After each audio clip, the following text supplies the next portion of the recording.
ایک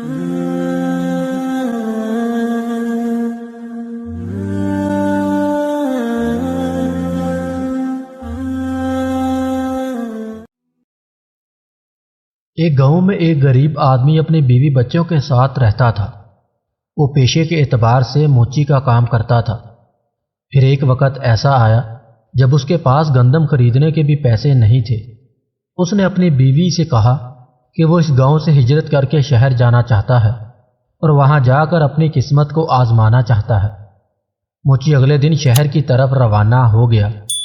وہاں اس نے بازار جا کر آوازیں لگانا شروع کر دی، پرانے جوتوں کی مرمت کروا لو اور اپنے پرانے جوتے نئے جوتوں کی طرح چمکا لو۔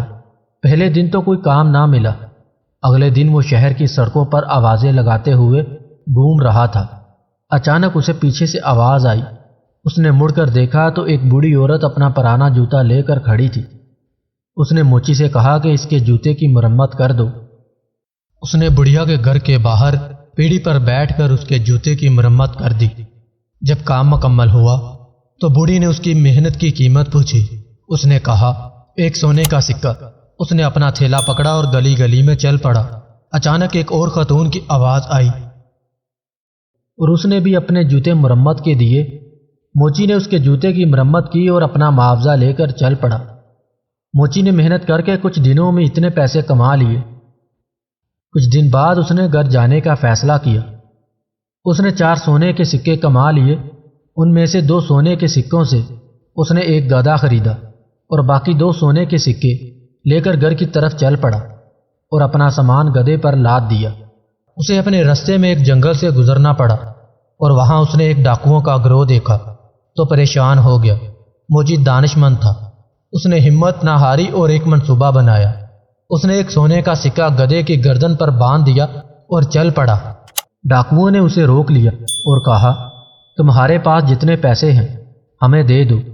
موچی نے کہا میں غریب ہوں، میرے پاس اس گدھے کے سوا کچھ نہیں ہے۔ یہ سنتے ہی ڈاکوؤں نے دیکھا کہ گدھے کے گلے سے ایک سونے کا سکہ زمین پر گرا۔ اس پر ڈاکو کے سردار نے پوچھا یہ سونے کا سکہ کہاں سے آیا؟ اس کے بعد موچی کو مارنا شروع کر دیا۔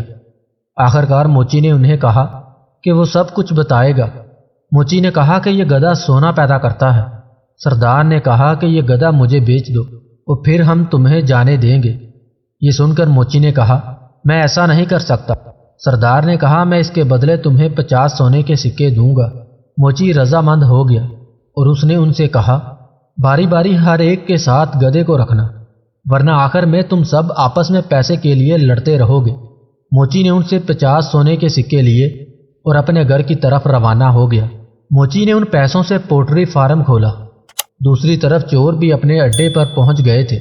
سردار نے کہا میں پہلے دن اس گدھے کو رکھوں گا، اور گدھے کو اپنے ساتھ لے کر سو گیا۔ اسے یقین تھا کہ میں امیر ہو جاؤں گا، پر جب صبح آنکھ کھلی تو سونا نہ پایا۔ ایک ایک کر کے سب ڈاکوؤں نے اس گدھے کو ساتھ رکھا، پر سونا کسی کو نہ ملا۔ اب تمام ڈاکوؤں کو یہ یقین ہو گیا تھا کہ موچی نے ہم سے جھوٹ بولا ہے۔ وہ موچی کے گھر کی طرف چل پڑے۔ وہ فارم میں کام کر رہا تھا۔ اس نے جب ڈاکوؤں کو آتے ہوئے دیکھا تو فوراً اپنی بیوی کے پاس گیا اور بیوی کو کہا جب وہ ڈاکو گھر پہنچیں گے اور میرا پوچھیں گے تو انہیں بتانا کہ میں فارم میں کام کر رہا ہوں۔ جب ڈاکو پہنچے تو اس کی بیوی نے ایسا ہی کیا، اور ہمارے کتے ٹومی کو مجھے بلانے بھیجنا۔ جب ڈاکو آئے تو بیوی نے ایسا ہی کیا، اگرچہ موچی گھر کے پیچھے بیٹھا انتظار کر رہا تھا۔ جب ٹومی اسے بلانے پہنچ گیا، موچی گھر آ گیا۔ ڈاکوؤں کے سردار نے کہا تم نے ہمیں دھوکہ دیا ہے، یہ گدھا سونا نہیں دیتا۔ اس پر موچی نے کہا کہ آج میرے پاس جو کچھ بھی ہے اس گدھے کا ہی دیا ہوا ہے۔ سردار نے فوراً کہا یہ کتا بھی ہمیں بیچ دو۔ اس پر موچی نے پہلے تو انکار کیا، لیکن جب سونے کے سکوں کی پیشکش ہوئی تو اس نے حامی بھر لی اور انہیں کتا بیچ دیا۔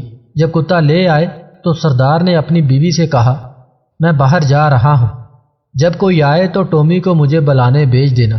پر ڈاکو سردار کو بلانے کتا نہ پہنچا اور وہ اپنے مالک کے گھر واپس چلا گیا۔ ایک ایک کر کے تمام ڈاکوؤں نے ایسا ہی کیا، پر پھر بھی کتا اپنے پرانے مالک موچی کے پاس پہنچ جاتا۔